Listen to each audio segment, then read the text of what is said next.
Jai Shri Ram, welcome to Astrology with Abhilasha. Today we are going to talk about the appearance of a particular planet and how does it affect if that planet is sitting in your ascendant, making a connection with your ascendant, and so on and so forth. I would be telling you the physical attributes which is stated in the classics, and also would be stating what kind of characteristics behavioral that will impart in a particular person who is having that planet connected to the ascendant. This is very comes very handy when we have to understand that okay, this planet is actually influencing the ascendant because it is showing up in the physical attribute of the person. So this is a very crucial point to be understood, and it might sound very easy or basic, but it is very important. So let's get started with Sun itself. For Sun, it is said that it is one of the most handsome looking planet, very robust. It is squarish. Now some people attribute the word squarish to the face cut, but I would differ and I would attribute the squarish and boxy shape towards the limbs and towards the bodily construct of a person. So if Sun sits in an ascendant and makes a connection with the ascendant, you have a kind of boxy figure unless and until a more stronger planet is making a connection as well, right, which can show a mix of various attributes. But if Sun alone is there making full impact on your ascendant, sitting in your ascendant, then you will have a squarish boxy kind of a body, very robust and healthy as well. Now it is said that Sun have very sparse hair, but they are curly, and this person likes to keep their hair loose at most of the time. Now eyes of this particular person with Sun in ascendant is very wide set. This area is very wide, right? This part, the setting of the eye is not close clubbed in, it's wide and set apart. That is one attribute. Very bookish eyes they have. You can understand if they're happy or sad just by, or angry just by the changes they have around the eye section, maybe frowning or something. That is very evident. But generally, to look at, they have very sweet and pleasing eyes. And their body is generally always gleaming, like having a golden hue, like olive hue. And even I have noticed this, that they might be of dark complexion, but there is certain amount of sheen on their face whenever Sun sits in ascendant, and they generally sweat around the head a lot. These people, they have shiny hair even on the body, right? Their hair may be sparse or not very thick, but very shiny and soft and curly sometimes, right? So this is the physical part. And now the nature is very scrutinous. They like to scrutinize everybody. They are very firm, very fierce, and very headstrong, like a steadfast hero who is hard to sway away from the path. That is how Sun is seen through the eyes of classics.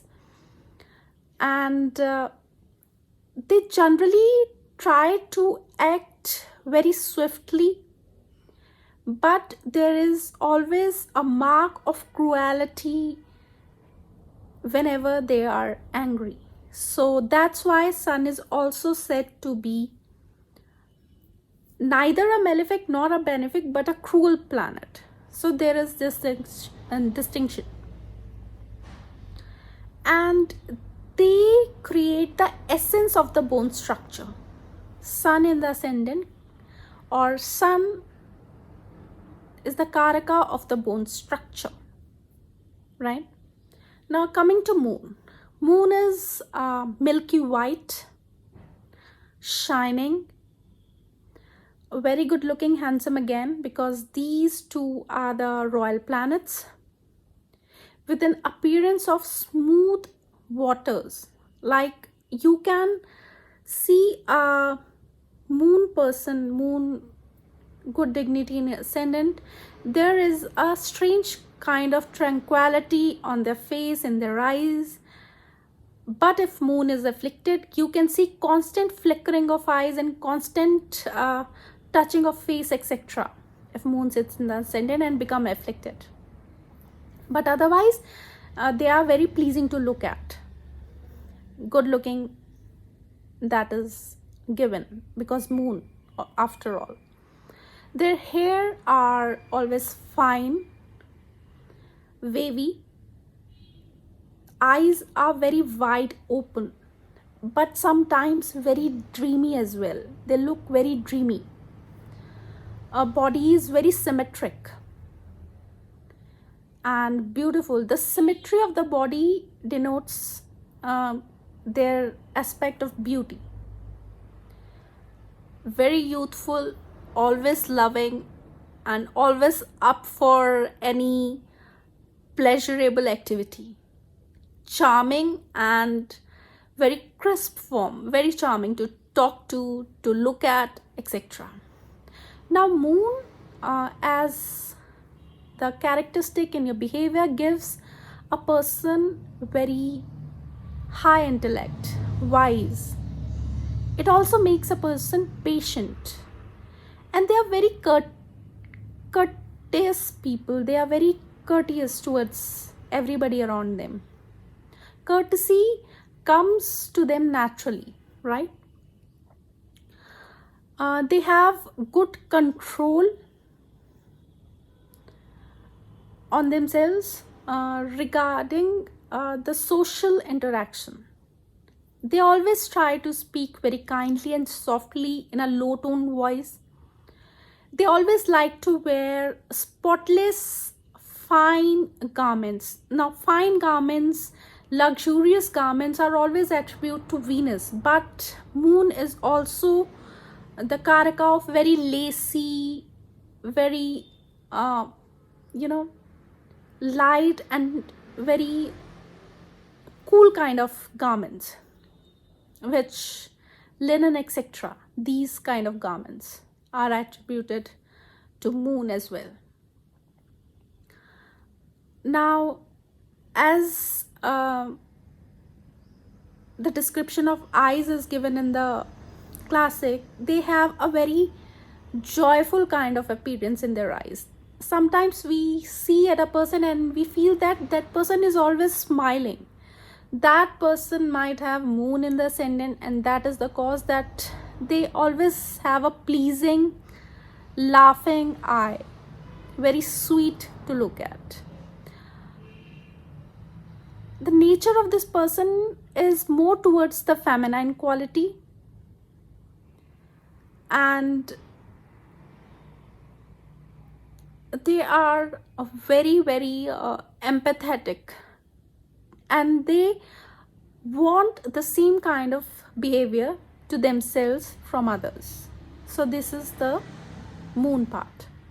Now coming to Venus. Venus is grace personified. Venus in ascendant is a very graceful person, unless and until it is very badly afflicted. It gives you grace, pleasing eyes, broad face, eyes, cheeks, and the chest area is always broad in the general dimension. to look at, whether it's a female or a male. A good Venus always gives a broad shoulder, pleasing eyes, and a broad face. And sometimes a quite plump face as well, even if the structure is thin, but the face is comparatively very plump and watery, right? Their body have the tone of silver, shiny, very smooth, fine. They have black hair generally and curly. Venus gives curly hair, but at the end of the length, not the spiral complete, but at the end of the length, curls are there. Generally, that is the attribute of Venus. Now, heavy and drooping shoulders also are the attributes of Venus. They have love for music, finer things in life, dancing, singing, beauty, sexual pleasures. And Venus is also the essence of semen in men. Now, coming to the planet Jupiter. If Jupiter is sitting in your ascendant, it will give you a yellowish kind of hue, and sometime yellow towards the tone of ivory and gold. Broad, fleshy body, speaks in a very deep tone and a very different dialect if Jupiter sits in the ascendant. Height is normal, but even the average height person will look very heavily built and tall if Jupiter sits in the ascendant. Hair, etc., are average and normal. Again, a sweet-natured person this will make. Very eminent, and his or her intelligence just come through the personality. Very sharp memory, very firm in their decisions, and there is very high conviction and resolution power. Whatever they think, they actually make it happen. Very high in conviction. Generally like to explore newer things, whether it is regarding any knowledge or something, or whether it is regarding exploring the beauty of the world around. And by speaking deeply, it also means that they have a lot of depth in whatever they say. Jupiter in ascendant. They are very authoritarian. They bear the authority. Even if a decision has to be made in the family, they demand the authority should be given to them. They somehow in life, whatever time period it can be, once in life, a Jupiter and ascendant person will get interested in Vedic sciences, sacrificial ceremonies, havans, sacred fires, etc. Politics, law, because these are the domain where Jupiter feel very elated and comfortable. Composition of poetry can also be a part. So this is all the attribute of Jupiter in ascendant. Now, after telling that they are very upright, very headstrong, very intelligent, and because of their intelligence, they like to be heard, and they are very vocal also about their point of view. So you cannot actually, they are not gullible. They have their sense of intelligence and they are not easily gullible, right? And the essence of the body is generally toward fat and kapha, right? Now Mercury in ascendant. Mercury in ascendant is pure intellect. Like Jupiter in ascendant is pure wisdom, Mercury in ascendant gives pure intellect in day-to-day life. Generally, they have a medium to dark complexion, curly hair, and Mercury also denotes the Durva grass. So this is one thing which just popped up in my mind, that's why I added it. And again, the eyes of Mercury is very active and very sparkly, and just like a newborn baby's who tries to look everywhere and understand what is going around. That is the appearance of a Mercury in ascendant person. Wherever he goes in a room, he will try to look around and check whatever is there, what interests him or her.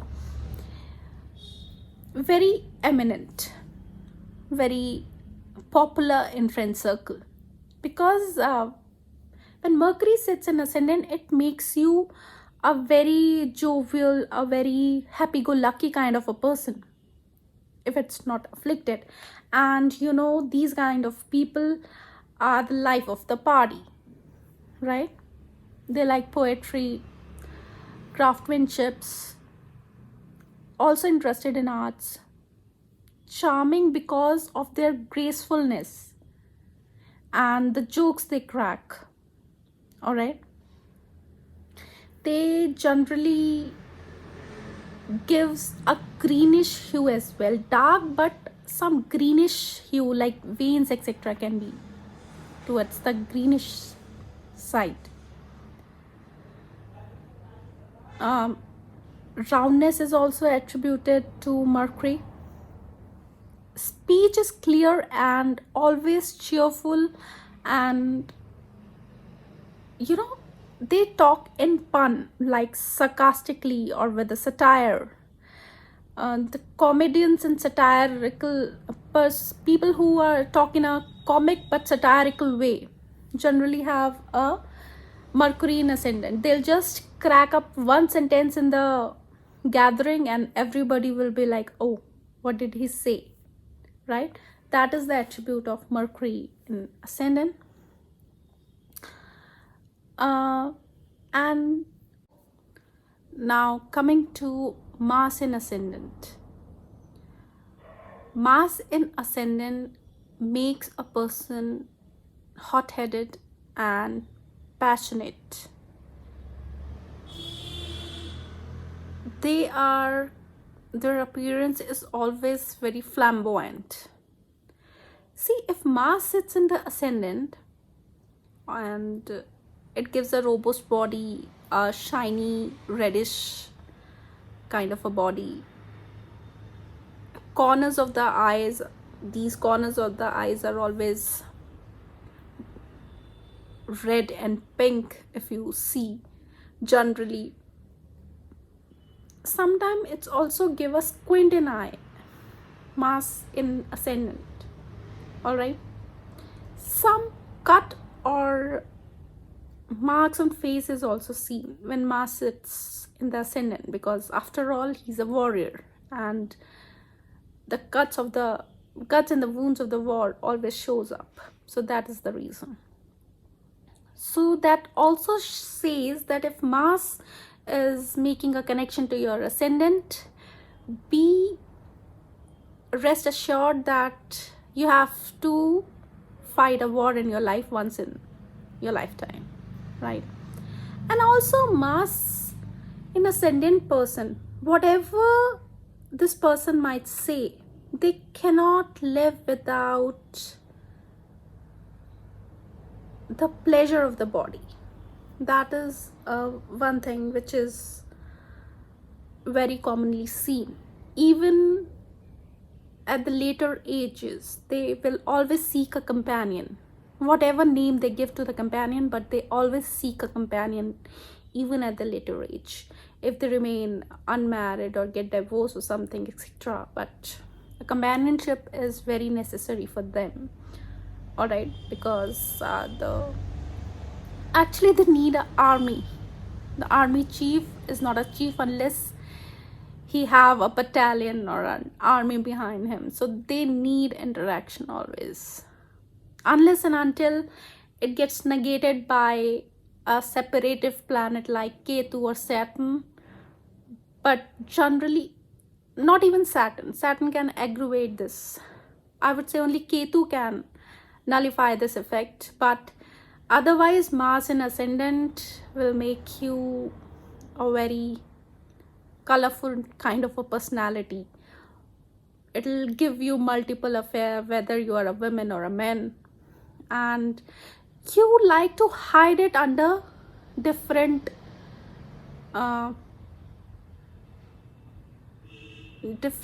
veils, but the reality is the reality, right? Now they are short in stature, slender, shining, and very firm, very robust. Speech is clear and very hard hitting, very logical and hard hitting speech. They want to be the hero in every scenario. They want to be the center of attraction in every scenario, and they actually become also because of their qualities, good or bad. Even an intelligent person gets all the attraction, and even a person who's screaming and going ballistic in the middle of the road will also get the attraction and attention.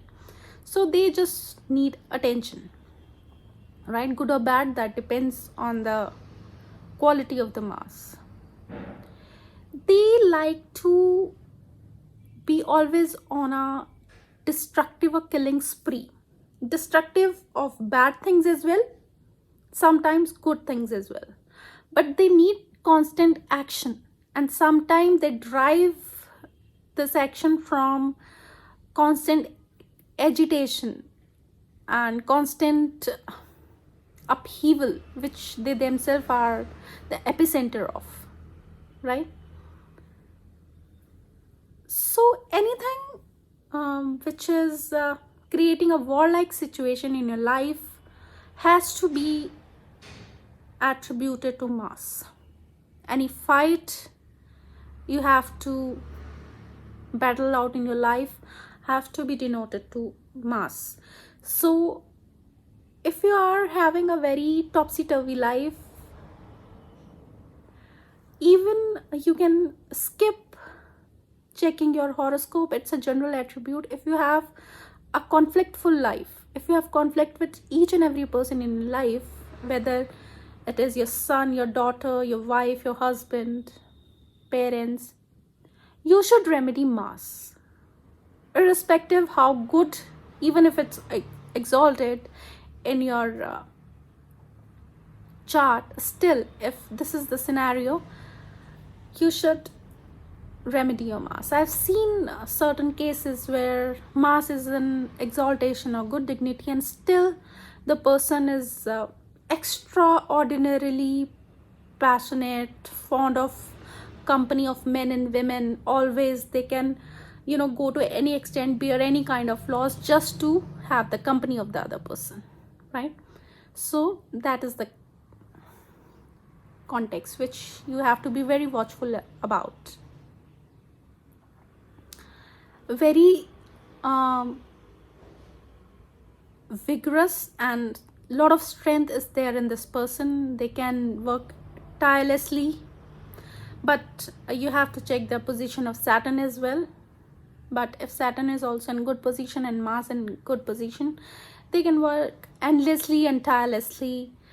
If the person is a housewife, she will never need a maid or a house help. She'll do every chore of the house herself. If that is a male, he will not need any kind of assistance or something. He wants to conquer every feat himself, right?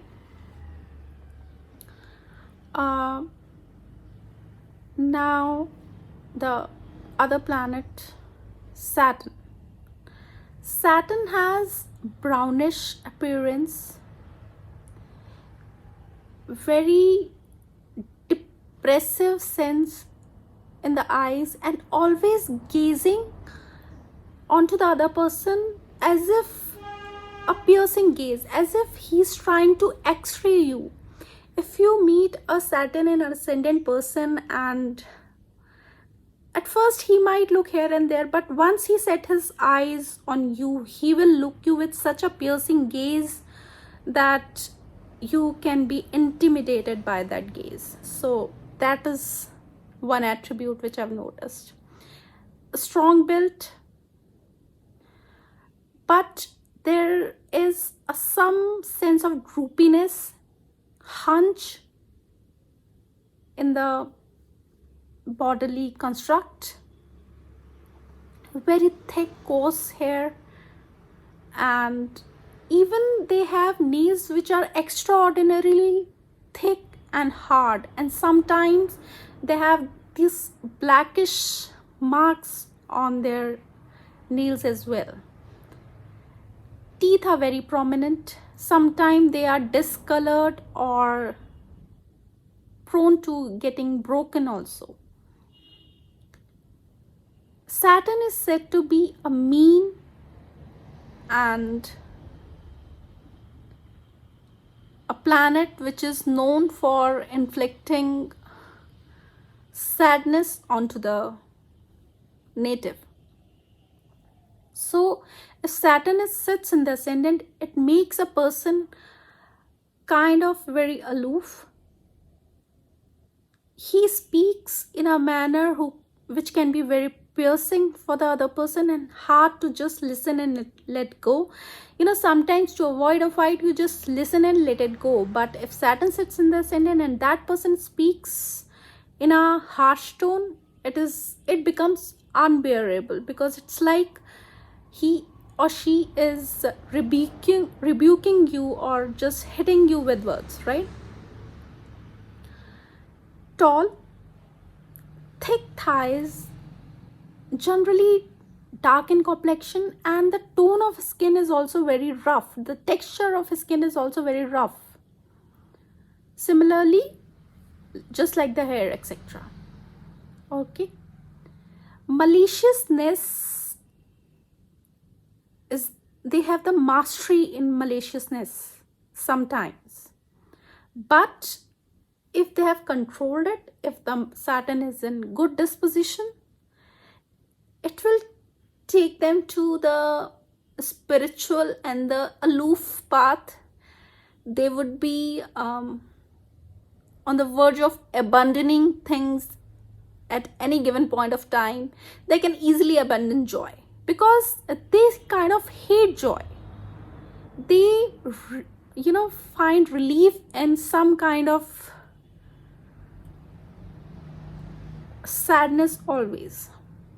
That gives them a sense of stability and relief if they're always melancholy. This is seen. So it is generally said that a Saturn ascendant person, if Saturn sits in your ascendant, you should be introspecting on a daily basis. That am I actually feeling this sad, or am I just buying it to myself? Try to be happy and jovial. These are the planets and the attributes, if they sit in your ascendant, how they will change your appearances, how they will change your psychology, your characteristics, etc. Right? So that is all from my side for today's video. We'll continue with rest of the video. Like, I had to make a video on D3 and how different Drakan can affect the appearance of the person. Yes, even the D3 attributes to the appearance and nature of a person, and that is very interesting, but it will be a very lengthy video, so let's see when I finish it. Jai Shri Ram. Thanks for watching.